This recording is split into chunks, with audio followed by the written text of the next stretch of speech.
Good evening, Jamaica, and welcome to Sportscast. I'm your host, David Nugent, bringing you the latest in the world of Jamaican and international sports. We begin with athletics now. Jamaica has wrapped up the World Under 20 Athletics Championships in Eugene, Oregon, with eight medals, finishing fourth overall on the medal table. The performance once again highlights the strength of Jamaica's junior athletics program, particularly in the sprint events. Among the standout performers was Michael Andre Edwards, who captured a World Under 20 title in the men's triple jump, securing the victory and the gold medal in the final round of competition, executing a picture perfect 17.08-meter jump.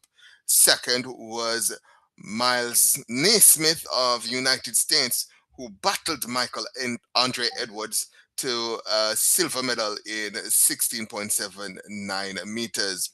Jamaica also struck gold in the women's 4x100 meters, with Shanoya Douglas anchoring the team home to victory. And performances are encouraging for a country that continues to produce world class sprinters. However, Jamaica's technical director Maurice Wilson says there are still gaps that must be addressed, particularly in coaching, development, and athlete mentoring. Late yesterday, the Olympian Davian Clark mentioned that Jamaica's 400 meters program needs revamping and re-evolution. To football now, and the Jamaica Premier League season is just around the corner. The new campaign kicks off on August 23rd with newly promoted True Juice FC making its Premier League debut against former champions Mount Pleasant. True Juice will play at home at the Bromwell's Clark Sports Complex in Ewerton, giving the St. Catherine community the opportunity to host top flight football. Defending champions Portmore United begin their title defense against Waterhouse, while last season's finalists Cavalier face Dumb Beholden. There'll also be a return to Premier League football for Humbeline out of Clarendon as they make yet another attempt to write their own storyline. To cricket now. The West Indies and Pakistan have drawn their two test series 1-1. The West Indies won the opening test by 90 runs, but Pakistan responded strongly in Trinidad, winning the second test by 8 wickets. The Pakistani victory was built around excellent bowling performance, with Saeed Khan taking 8 wickets in the match. The West Indies, meanwhile, were bowled out for just 117 in their second innings, leaving the Pakistanis with only 75 runs to win, which they did for the loss of only 2 wickets. The series once again highlights the biggest issue facing West Indies Test cricket: batting consistency. The team has the ability to compete, but they need their batsmen to produce bigger totals and withstand the pressure for long periods. International news now, and we move to the European circuit. The European Athletics Championships are on the way in Birmingham, England, and Britain's Amy Hunt has captured the women's 100 meters title.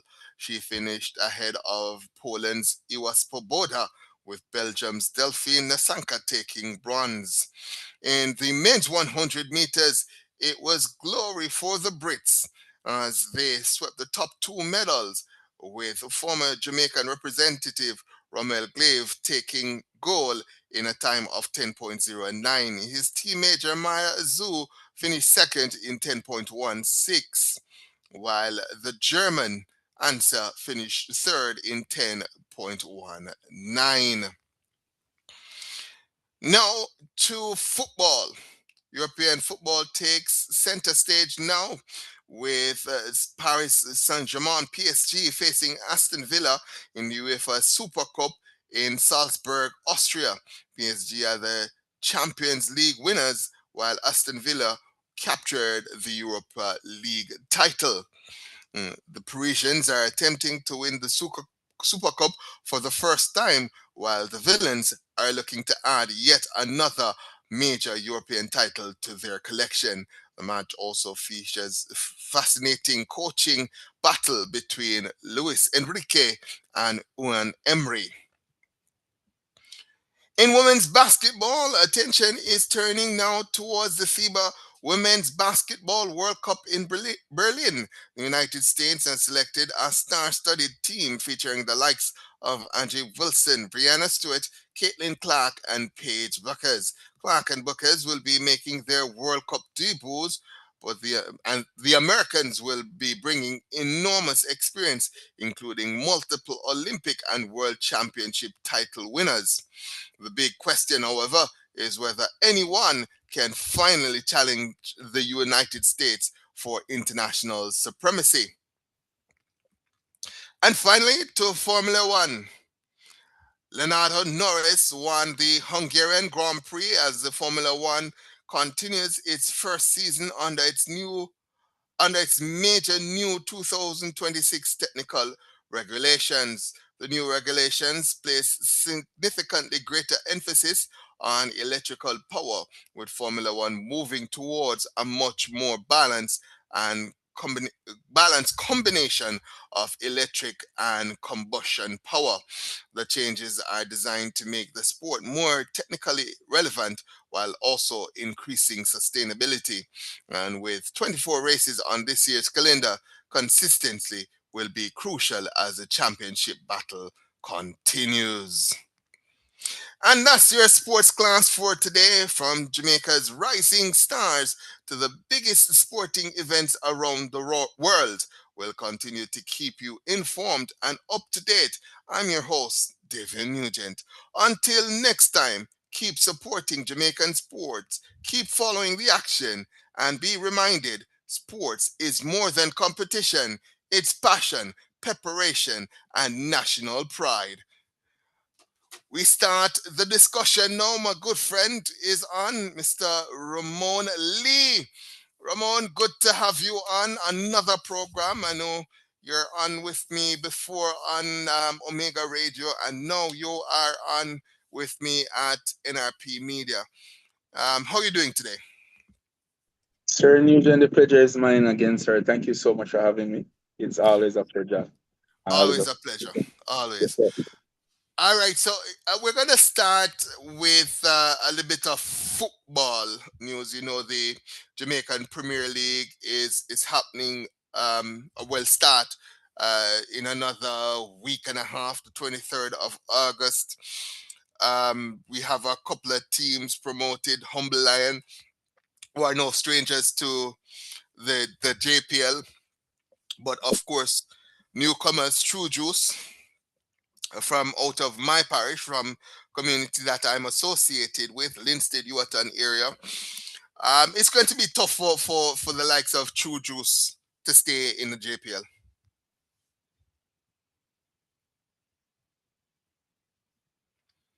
You hear me, Ramon? Yes, yes. I bit cut out just now, but yes, I heard you about the promotion for Chujus, right?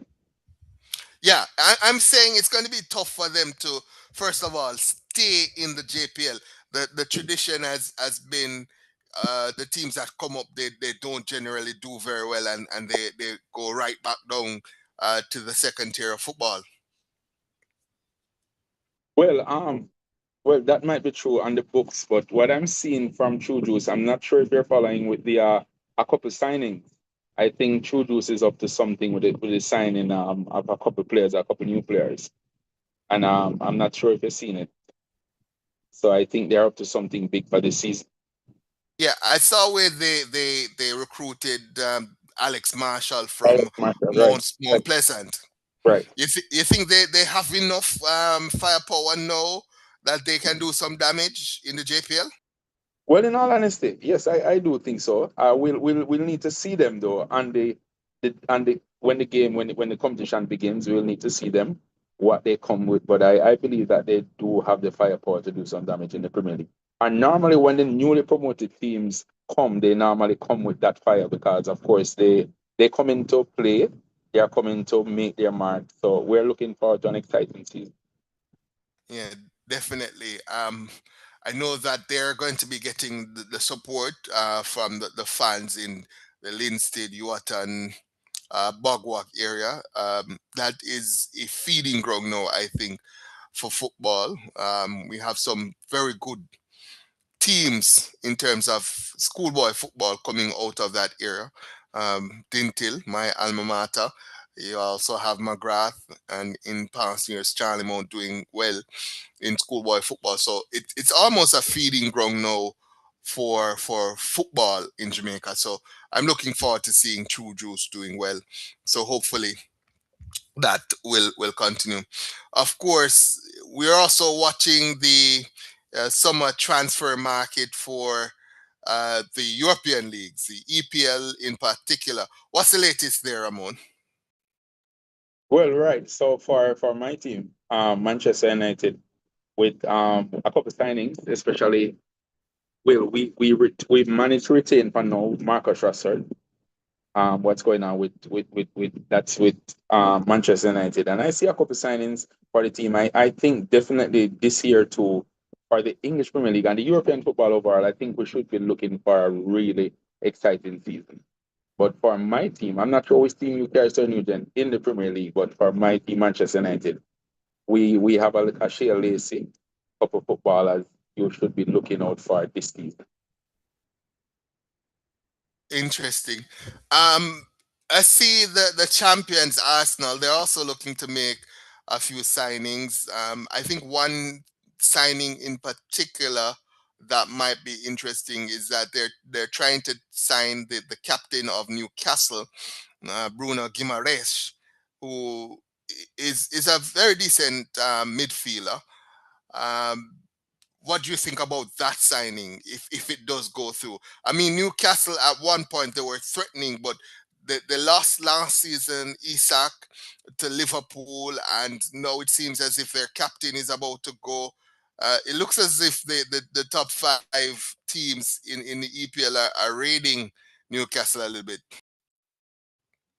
Right. It's such a shame to see, with Newcastle, with they had this. I At one point I believe Newcastle was really gonna be in serious contention for the title, at least top three. But when they lost Isak, and we saw where the team just start, going downhill. And I think that they really lost that kind of the passion. And after that, then with this signing now, if Arsenal manage to secure that transfer, I really think that it will boost Arsenal team, of course, because Arsenal, I think they will go hard this season to retain their title. But with Newcastle, if they manage to lose their player, if Arsenal manage to seal that deal, then it should be a very interesting season. Do you think they will manage to sign him?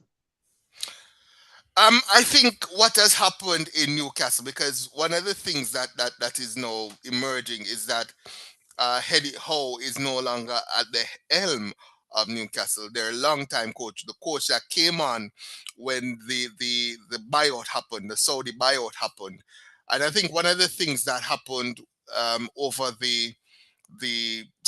last season with the selling of Isak was a signal from the Saudis that the promise, that big promise that News, Newcastle, sorry, would be at the top of world football, and that the Saudis would be investing lots of money or bringing their influence to Newcastle for lots of money to flow into Newcastle. That's really not happening. And I think there was a realization of that sometime either last season or just before the start of last season, where the big guns at the club realized, hey, we are not going to get the kind of backing that we anticipated. And so you saw Isak saying, I'm going. And then there was rumors in media in terms of how that affected the camp. There were some players who said, yes, I agree with Isak. Go and make your money, make as much money as you can. Newcastle is not going to be there with the big six, so to speak. We're not seeing the investments that we anticipated. So if you can make the money with Liverpool, go. And then there were another set of players who were saying, "Hey, let's stay loyal to this club. Let's stay loyal to the cause. Let's stay loyal to the fans." And so there was a split almost in that dressing room, and we saw it in terms of how Newcastle played last season. They were previously consistently top 6, maybe you can say top 10, and last season they looked a shell of themselves. Even if you account for Isak, one of the number one strikers in the world, not being there, even if you account for that, they looked a shell of themselves. They were letting in goals all over the place. They were not scoring as freely as they used to. Likes of Anthony Gordon, who looked fantastic for them the previous season, looked a shell of himself. Even Bruno Guimaraes had a few games where he looked very lackluster. The likes of Joan Ellington was constantly on the injury bench. Botman the same, and so you got the feeling that this was a camp that was imploding in real time.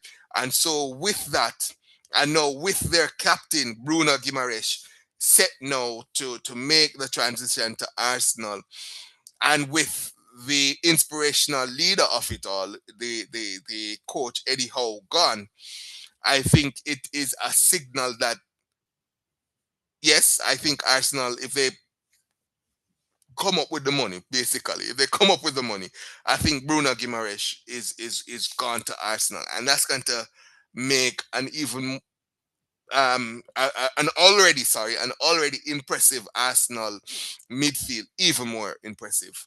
But I do believe that it's not necessarily midfield is the problem for Arsenal. I think it's up front. So does it help them? Absolutely does it help. Does it solve the problem for Arsenal? I don't think so. But I think if they come up with the money, if the money is right, Gimaresh will be going to Arsenal. I think Newcastle now they're in a Okay. rebuilding phase. Yes, new coach, and new coach is going to bring in new players. He's going to let go some players, even some of the top guys. Eddie Howe, for example, was very, very close to Bruno Guimaraes. Um, Right. and so with Eddie gone, again, that's another reason for Guimaraes to go.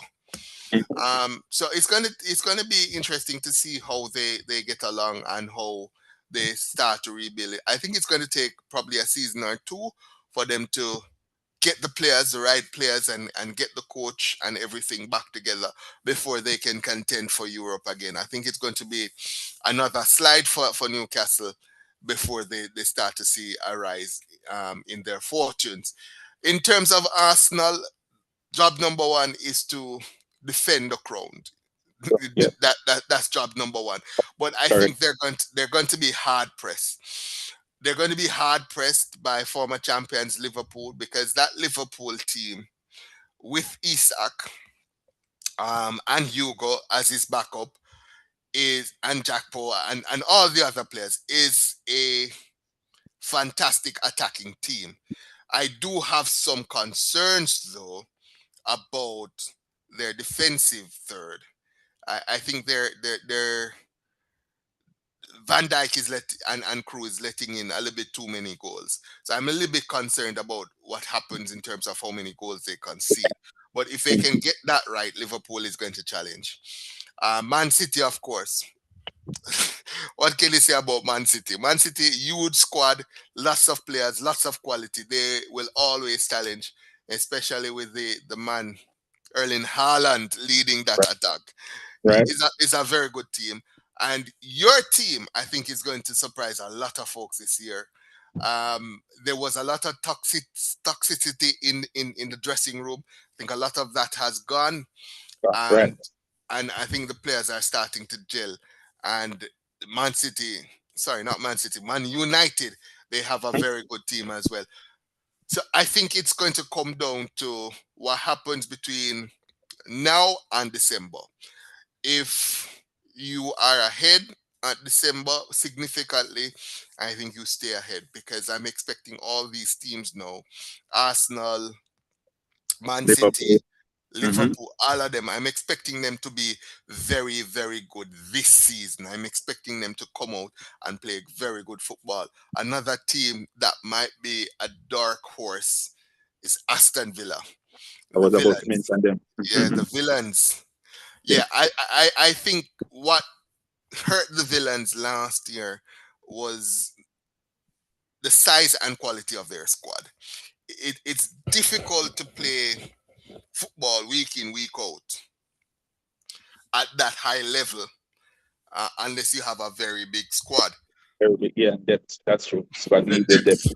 Yeah, and Mm. not just numbers, because you can't have numbers, but do you have the quality in numbers? But that is Yeah, correct. and I don't think Emery had that depth in quality, and so I think that they're going to reinforce that squad. Um, they're going to reinforce that squad this year, and I think they're going to be a real challenge. But one of the things that they're going to be facing is the financial um, regulations, because that is what is holding Newcastle back. Because Yes, you remember back in the day, Man City could just come in and the owner could just say, "Hey, here's $100 million. Go yes. and buy And we this need player." you, and everybody come. That's true. Yeah, exactly, Yes, exactly. And so the financial regulations now are holding Newcastle because they have all the money. The Saudi investors have all the money, but they can't necessarily just put it into the club. Yeah, that's that. If that is they true. do that, they're going to get in trouble. So that is something that is holding Aston Villa back. Let's talk about that a little bit, Ramon, because there are some who think that the way the system is now designed, it is biased towards the big six, and the big six is always going to be the big six because teams who are acquired by wealthy owners, the wealthy owners can't just pump the money into the club, Yep. and the teams that are above now are making the big money now. They're always going to remain on top. What do you say about the fairness of the system as it And stands? and and Sir Nugent, it is ironic that you mentioned that. My coach always give told us this joke when we were going to Jonathan Grant, and the reason why I'm mentioning this, I'm just trying to let you understand that it takes place on all levels. He said that this in 2014, if my memory serves me correct, there was this footballer in Clarendon College was doing so well in schoolboy football, and Kingston College wanted him, and because of with Kingston College and the Old Boy Association and all of that, they went for him down there. And my coach told me that one Saturday morning they went, but his mom was putting up prices and said, no, no, always do that. These big schools want to come and take away. I want him to play for it. And I heard that Saturday morning the Old Boy Association made a trip, man. And when they look in the lady's house, I hear so one of them say, Mama, boy, no, no. They say, Mama, boy, on a TV, man. And they bought a TV and furniture Mama house. And she just signed the paper because it had nothing to do with the coach. Well, not the coach only, but Mama said, no, I don't want him to go to the school. And that boy came to, I don't remember his name right now, but it came to Kingston College and he did so well. However, the parallel I'm trying to create here is that I think it's a bias too for real when these men have all the money, as you said, the big six, and these what we would call smaller clubs, they don't get the opportunity to retain their footballers when the big men come with the money and just buy all the ballers and things. So I really believe it's a little bias, honestly. Yeah, yeah, man. Because one of the revelations over the last season and a half is Elliot Anderson. Um, and Elliot Anderson was a homegrown talent from Newcastle, but Mm-hmm. Newcastle had to sell Elliot Anderson to maintain those financial regulations. They were short, and so they had to sell a couple of players. And of course, the players that are going to be sold are not the established first 11 players. First, right, right. It's the up and coming players. And Mm-hmm. so Elliot Anderson was sold. Another young star was sold. I think he's at Brighton now. And those two players were sold to offset the financial Financial, regulations. right, right, Yes. And so you had a situation now where you have a homegrown talent that you're not paying any money for, you're not buying him. Everybody knew that these two guys were Premier League standards or would be Premier League standards. You have a homegrown talent in one, and one that you bought as right, a 17-year-old and developed through, to your club systems and whatever. And you have these two young players now who are going to be good, are be ready in a few years, and you have to right, sell them. You have to sell them in order not to be penalized. And right, no, in selling them, yes, you get the money. Yes, you do get the money. But in order to buy somebody now of the standard that you're looking for, you have to spend more money than you actually sold them for. right. You sell them for $10 Doesn't work million. for their paper. Right. Right, you sell them for $10 million. When in 3 years they're going to be worth 40 million or 50 million. And in Mm-hmm. 3 years, you have to buy now a $50 million player. Right, right. Because One player for y- that money. yes, you have to take the 10 million and buy a 50 million player. When that Right. player was homegrown, it's right to the academy, right to the youth levels. You pay That's nothing correct. for him. So I mean, the big six, the supporters of the big six, are some of them, I won't say all of them, would won't find an issue with it. They won't find an issue with it because their team is going to remain the big six. But I like the EPL not because Arsenal is good, or not because Man City is good, or Liverpool is good, or any one team is good.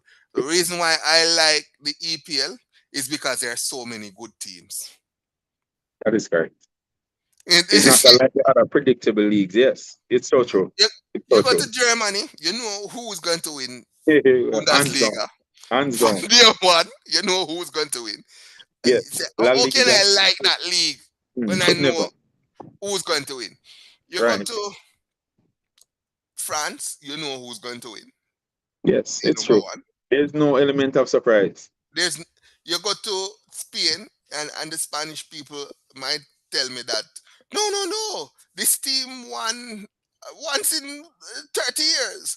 But you Yeah. know the two teams that are likely to battle for it. You know it's going to be Barca and Real Madrid. You know that Hmm. from the Yeah. number one. And so the reason why I like the EPL and why so many people like the EPL is the rivalry. Yes. Yes. It is Yes. enough, folks. It's a Talking about rivalry. a Leicester City, eh? Yes, it's a City versus the United.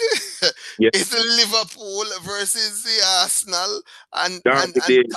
Trust me. Derby days. Yes. That is Yes. what EPL is. So, in my opinion, folks, I think the EPL would be better if instead of you have the big six, you have the big eight or the big 10. I think Yes. it would be better with that. So I understand them trying to keep money out of football, but boy, I want to see something done about some of these rules where you have to sell your young players to to to to, to get it going. Talking about money in football, have you heard about the well, it's kind of settling down now, but the whole situation with Infantino and wanting to sell the rights for the World Cup to private investors, basically. Private investors. Bits and pieces. I haven't heard everything, but yeah, bits and pieces. Well, I mean, you look at it. You look at it. Um, the Europeans came out pretty strongly against it. They basically say if you ever, and then of course CONCACAF joined them, and then the Asians joined them. And once you get to that stage, you have I think 211 member federations, and if those three federations join together, you have literally two-thirds. It's over, and Right. so Infantino had to back down. but Okay. Okay. But one of the things I was hearing though was that each member federation, the deal would give each member federation, I think, $40 million, $40 million to each member federation, and one of the things that was said was that Infantino would go from a salary of 2.6 million a year to 26 million a year. Wow, that's crazy. Oh, Infantino, I tell you what. But he had a pretty successful World Cup, despite all that people were saying about the World Cup, what it would look like, the World Cup in North America. It was a pretty successful World Man, Cup for him. in all fairness, In all that's true. fairness, in Yes. all fairness, I mean, they said the stadiums would be empty. They were mostly filled to Yes. capacity. That's Yes, true. For uh, most matches, for most different. matches. Mm-hmm. What do you think about the change as well from 32 teams to 48? Well, it really took a lot out of the players. But we are football fans, so we will never cry for more football. We will always enjoy that. I enjoyed. More, more. Yes, we want more. So even with that, it was really exciting because, of course, too, I believe that for other teams, it gave them a fighting chance to be. So if you didn't do so well in your first couple of matches, you had a chance to finish as the best third place. And I think that was really a good thing. Hmm. I And enjoyed. and the suggestion that we go to 64, is 64 too much? Yeah, that would definitely be a stretch. That would definitely be a stretch. Yes, sir. That would be a stretch. Yeah, because I wonder what the 64 would look like actually. Because if you go to 64, um, well, I mean, would it be extra matches? I'm just thinking because no, you had the round of 32. So you move from 48 to 32. You have 16 teams eliminated. I'm Hmm. just thinking that if you have 64, you could simply go from 64 to 32. The top two make it through to the next round. So first and second to the next round, the same format as we had with when we had just 32 teams. So you move from 64 to 32. Um, 32. Mhm. yeah, and then you go from there. So it wouldn't necessarily be extra matches for the teams. It would be the same amount of matches you have now that you have 48, where you go from 48 to 32. But instead of going from 48 to 32, you go from 64 to 32. So, but I mean, one of the questions though, even if it's not more matches, and even if we do that, does it water down the tournament? You have 64 teams from 211 member federations. You're talking about literally a third of all member federations at the World Cup. Does it water it down any if you were to go to 64?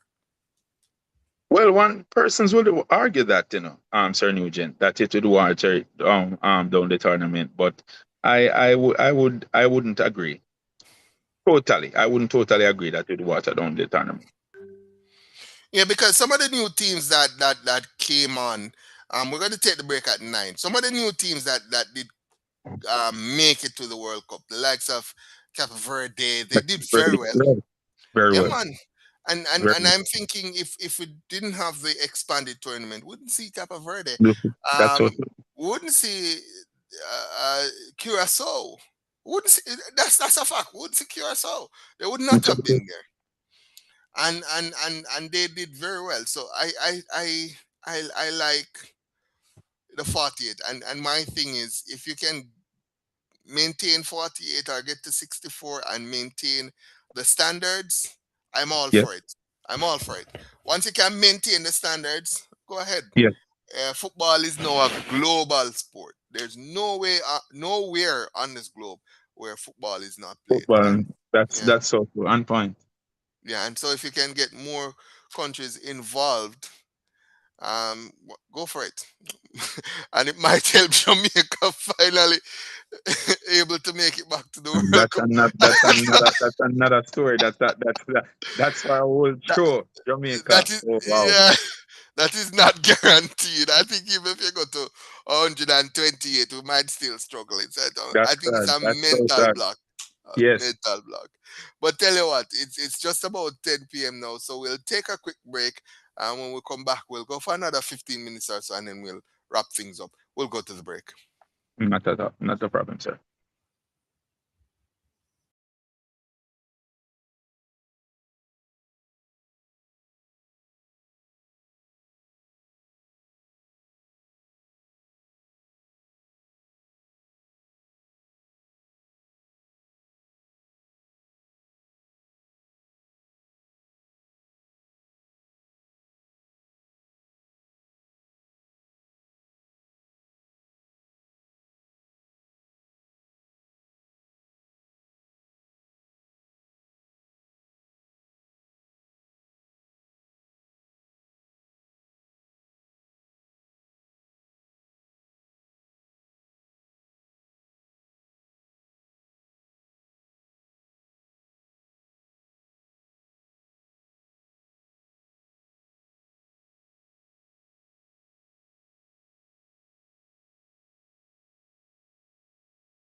Radio listeners, Sports 365 returns to NRP Radio this and every Saturday at 1 p.m. to 2:30 p.m. and again on Tuesday nights at 8 p.m. with me, David Nugent. Alongside me will be Mr. Winston Harrison as we take on topical sporting items. Sports 365 highlights what's happening now. Tune in to listen via radio on our website at nrpmediaja.com or download the NRP radio app from the Google Play Store.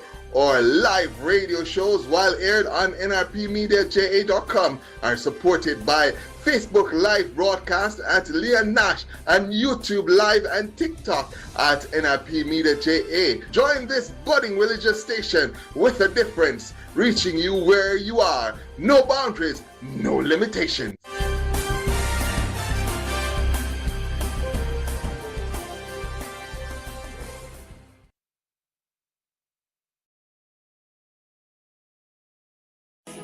The National Religious Partnership Media and Radio presents Let's Talk Worship and Music, The Experience.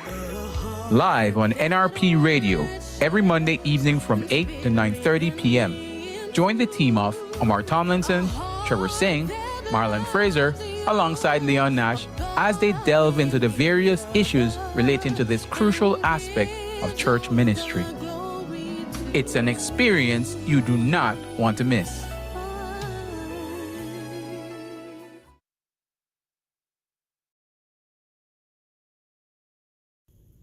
There's always a word in time to meet all your conditions. And right here on nrpmediaja.com, it's no different. Join the NRP family every Wednesday morning at 9 o'clock for the Amplified Word. The Amplified Word will provide you with encouragement, motivation, and spiritual direction. Come on board and tell a friend. You will be glad you did. The Amplified Word every Wednesday morning at 9. And repeated every Sunday at noon. Only on nrpmediaja.com.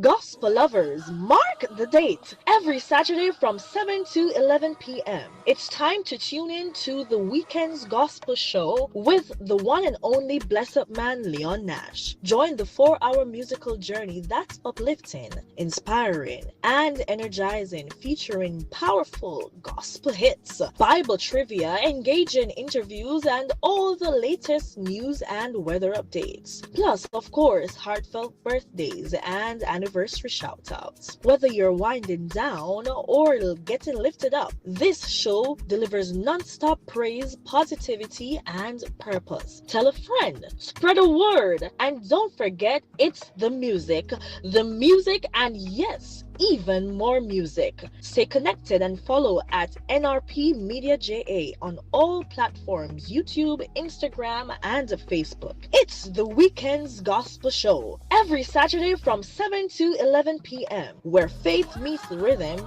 and information meets inspiration.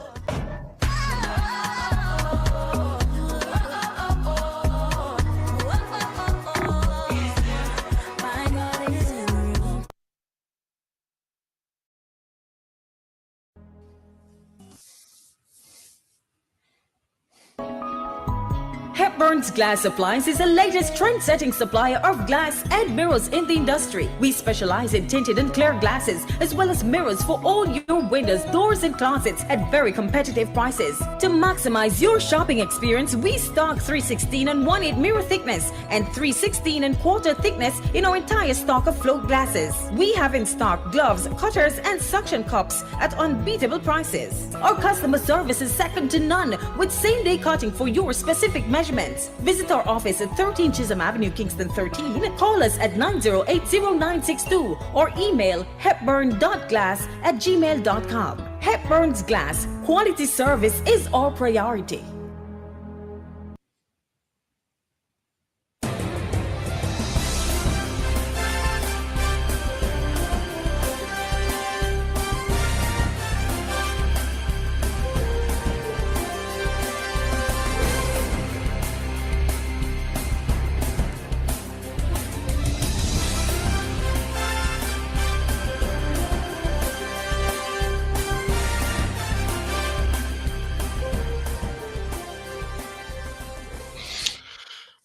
Welcome back, folks. Welcome back. So we're just on the final leg of the program, and that's apt because the next discussion is going to be about a little bit about track and field.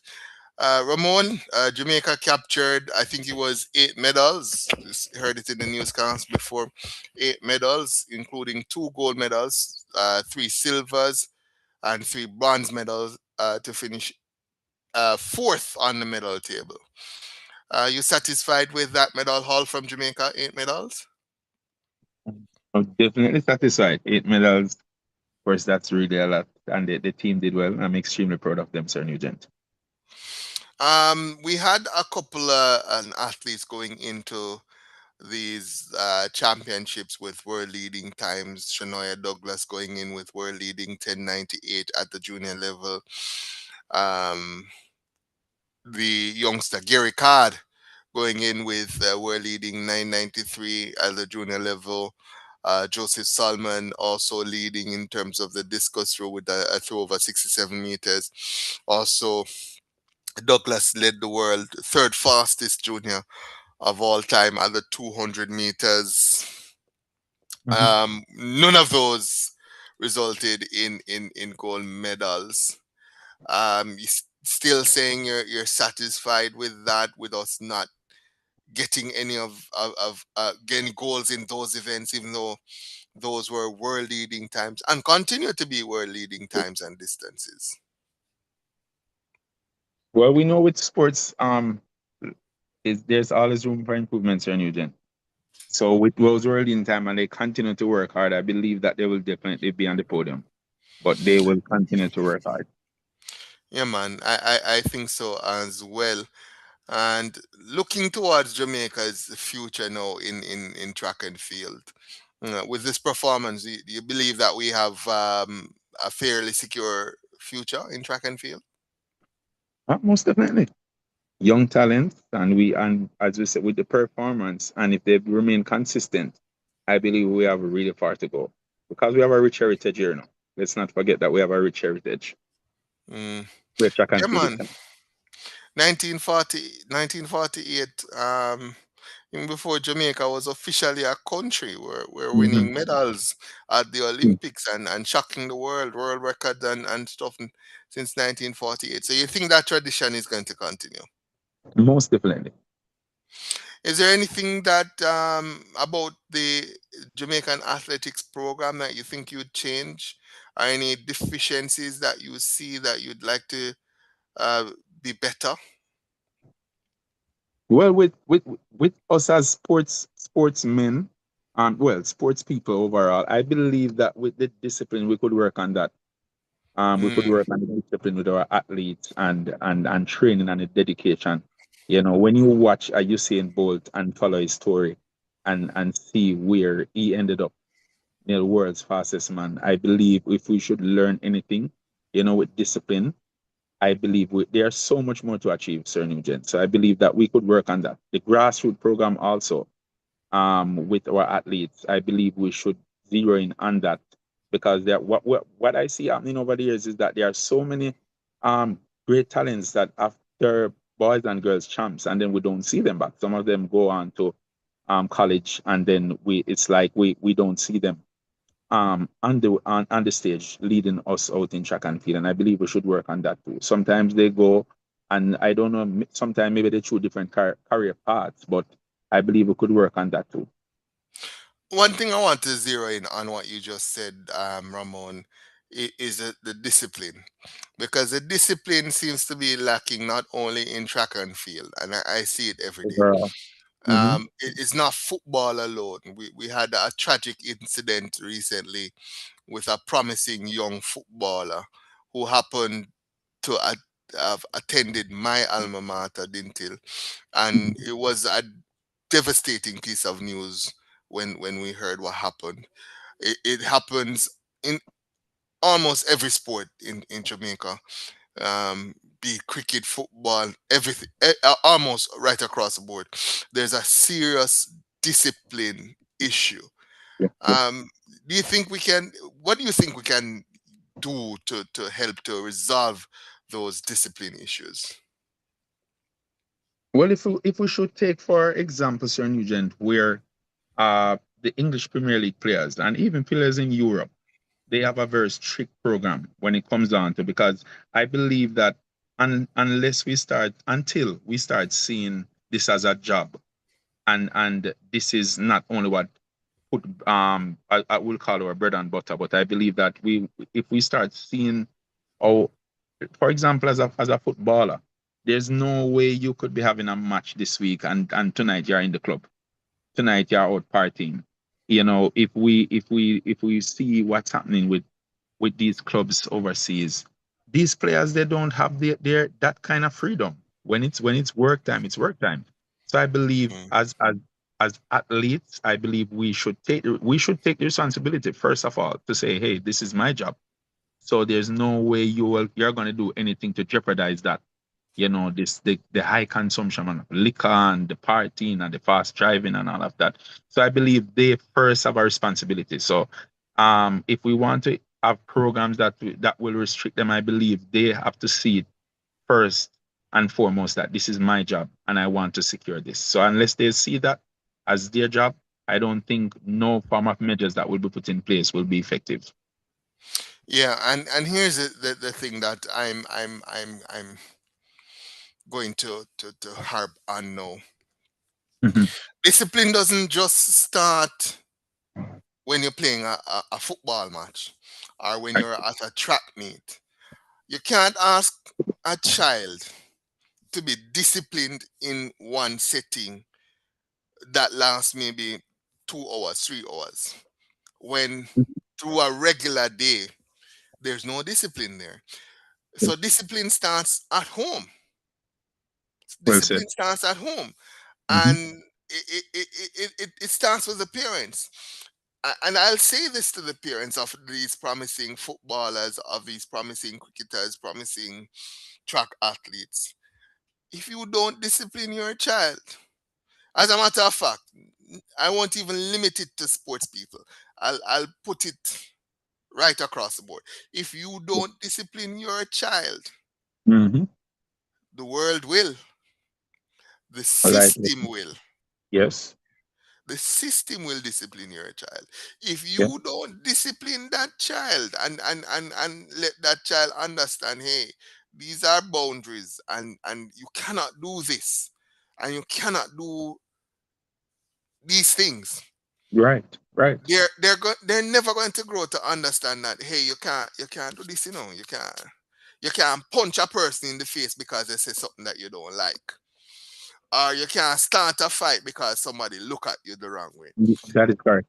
And so what is going to happen, and what we've seen happen already, mentioned an incident just now, you Mm-hmm. have discipline problems and you never ever resolve those discipline problems because you never discipline the child, and the child continues to escalate, Yes. and eventually society, the system, whatever, will have to step in and discipline that child. And when you have a talented cricketer, footballer, track person, netball, whatever the sport is, and the system has to come in and step in and discipline, You know what it's happens. Mm-hmm. you're over Yes. because yeah, man, you're over because if you are a footballer and you lose 5 years of your life behind bars, it's Uh, over for you. over. It's over in cricket, whatever. You're over. It's over for you.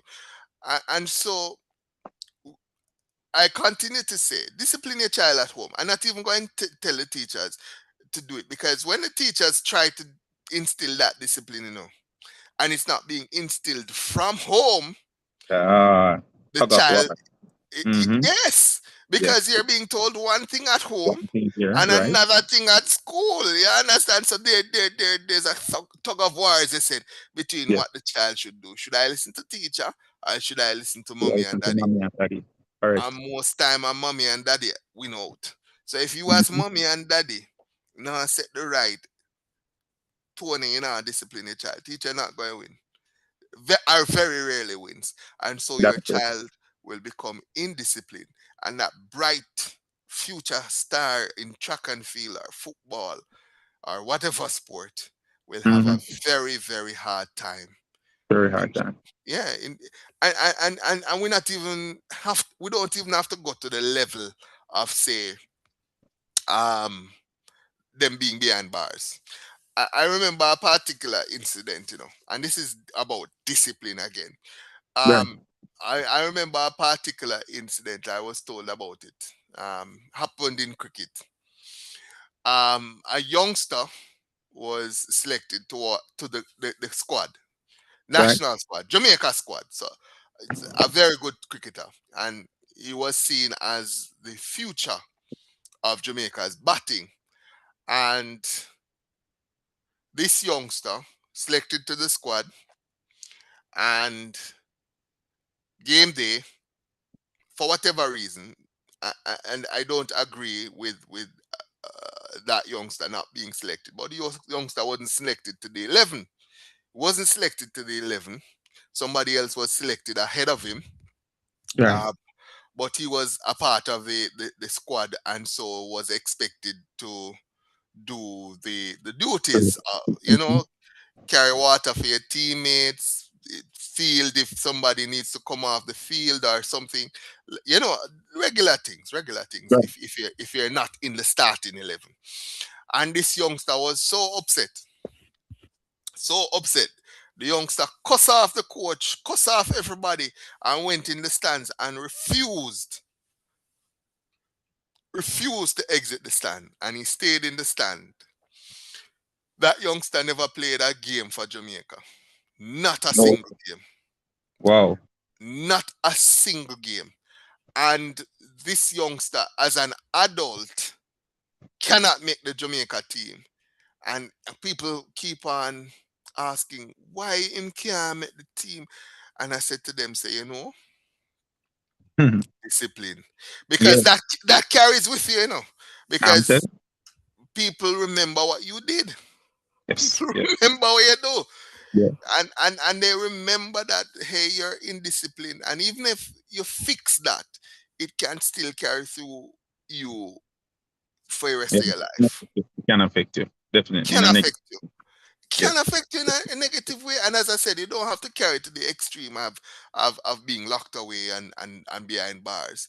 Just that simple thing, cuss off the coach and left the era and went in the stands. Left the team era, went in the stands to sit down. Him not going to carry no water and him not going to do the 12-man duties and they say, all right, then fine, go home. We Mm-hmm. don't want you around the squad. Go home. And he never played another youth game for And Jamaica. Never that, selected again. And as a senior, still cannot be selected. Discipline. wow. And let's go a little deeper. There is this no cyclist for Jamaica. Maybe we're not at liberty to call his name, but this one of Jamaica's number one cyclists. He lives in the St. Catherine area, and that happened to him too. Where discipline Yes. went on a motorcycle, was told numerous times to leave that alone, this motorcycle, and he had a meet, I think the next week, and he fell off the motorcycle and his hand almost, well, his left hand is no longer useful. And he wanted now to compete in the Paralympics. And the association, they said, no, remember, for the Paralympics now, you have to be born that way. Can you imagine that? So because the hand is no more useful, he wants to still compete, but so his entire career will be drained. Yeah, and that's exactly what I keep on saying. Is it really worth it? Is it really worth it? Not Yeah, at all. you are upset and you do express yourself in a manner that you feel like, oh, I want to get this off my chest, and then because of that, no, your entire career gets Yes. stymied. Yeah, it's messed up basically. So, Mhm. is it worth it? It's not. It Not is at all. not. It's not worth it. And again, we see it all over the place. I've seen football matches, the simplest of things, and a player puts their team a man down, red card. You want to Hmm. fight, Hmm. and so I keep on saying it.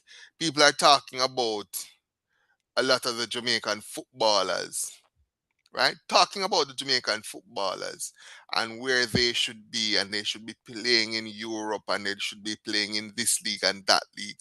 One of the first things that the coaches and the scouts do when they look at a footballer is the Yes. discipline record. Most definitely. Is the Most, discipline, yes, man. because it don't make no sense. They pay you millions of dollars to play a match, and 15 minutes in the match, somebody press your button and you get a red card, and they have to play a man down. Yes. They're Pass not your going team. to cost a Crazy. team the game. They're not going Mhm. to invest in that. Not at They're all. not. They're not. So even as talented as you may be, unless you're a Messi or Ronaldo, you're probably Hmm. going to stay home Hmm. and you're That's not true. going to make that transition. Yes, yes, indeed. So say to the youngsters, mind the discipline. It pays you. It pays you. I mean, we've been on this topic for just about 15 minutes now, and I do want to wrap up. We're coming to just about the hour of 9:30 in Jamaica, and so I want to give you your final say before we go, Ramon. Your final say. Very good. Sir Nugent, it's always a pleasure. Just sitting and discussing these topics. It's really a pleasure. Sports is it's the world language, whether it's athletics, whether it's football, cricket, it draws people together. We speak when we talk about sports, as you said earlier, there's nowhere in this world where persons don't know about football. It's and so when we sit to discuss these topics, it's always a pleasure to be on set, and thank you for having me. And as you said earlier, I would just want to reach out to the youngsters to if they can hear our voice, that discipline is the hallmark. Discipline, talent minus discipline, you will still not have a successful career. So we just want to put that out here to maintain the discipline and and try your best to do well in whatever you do in sports. And thank you again, sir, for having me. Yeah, man. Wonderful way to end our little discussion, Ramon. So, if it's okay with you, you can drop, and I'll wrap things up on this end. Thank you, sir. Yeah, Listen. man. No problem. So that was Ramon Lee, a budding sports analyst, broadcaster. Is interested in making the transition, and I'm the kind of person, whenever I see persons wanting something, them have ambition, that's what I call it. When they have ambition, I try as best as possible to facilitate it, as once upon a time I had ambitions as well, and somebody facilitated me. I'm not where I want to be. I'm getting there, but I'm not there as yet. But even at my stage, I still try to facilitate as best as possible folks who want to step to the next level or make that transition in life. Now, one of the things we haven't mentioned just yet, one of the things we haven't mentioned is CPL. CPL is back in Jamaica, Caribbean Premier League. Um, Jamaica, the Jamaica Kingsman playing at Sabina Park. They're not doing too well, not doing too well at all. It's really struggling, actually. So the Barbados Royals, the second match for Jamaica, of course, they lost to uh, Antigua and Barbuda Falcons in their opening match on the last delivery, very last delivery, lost by 2 wickets. And this is their first home match against the Royals. The Barbados Royals, in their turn at bat, they made 206 for three. So the Royals, 206 for three. It was actually Jamaican Brandon King who top scored for the Royals. He made 73 runs from 51 deliveries, 5 4s and 4 6s. Strike rate of 143.14. Was eventually dismissed by Andre Russell, caught on ball. But by that time, the damage already done, already inflicted major damage on the Kingsmen. Zachary Carter, his opening partner, he made 27 from 15 deliveries, 4 4s, 1 6.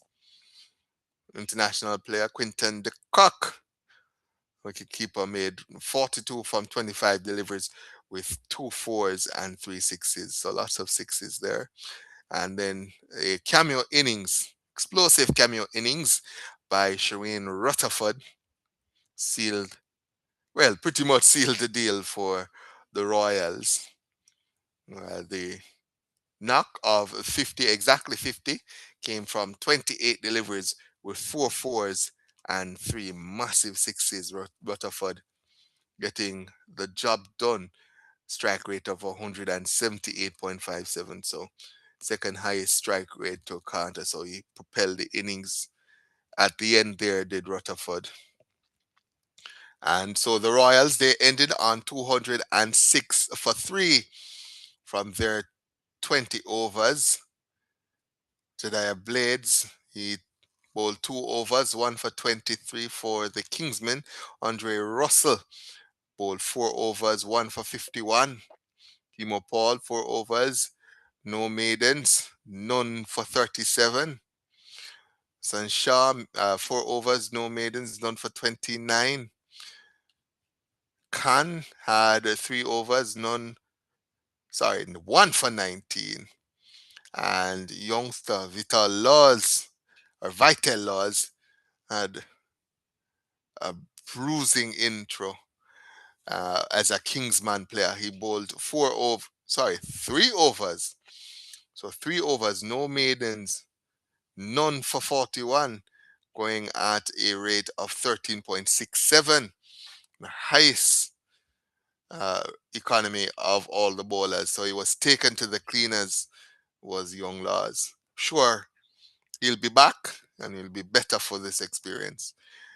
The Kingsmen, they are currently batting and they are currently 35 for three.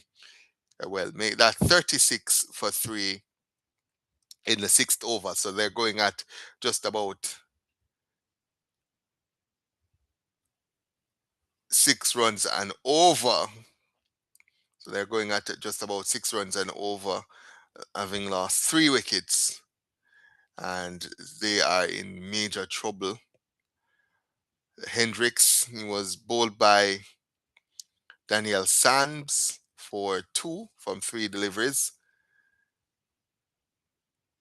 The wicketkeeper, Jahakir, was bowled by Chris Green for naught. Casey Carthy is still there, 14 from 12 deliveries with 1 4. Kirk McKenzie, also bowled by Sams for, well, off 2 deliveries, so it didn't trouble the scores, did McKenzie. And at the crease currently with Carty is Rovman Powell, the captain. He's 19 from 7 deliveries with 1 6. So boundaries very, very difficult to come by for the Kingsmen. And with them looking at another 170 runs from just about 14 overs, the run rate is massive at 12.4. So they will have to get the boundaries in. One would suspect they'd need at least 2 boundaries per over from here on out. But I'll tell you what, that is the way we close the program today. And we close today's program the same way we always do, by saying, God bless you and God bless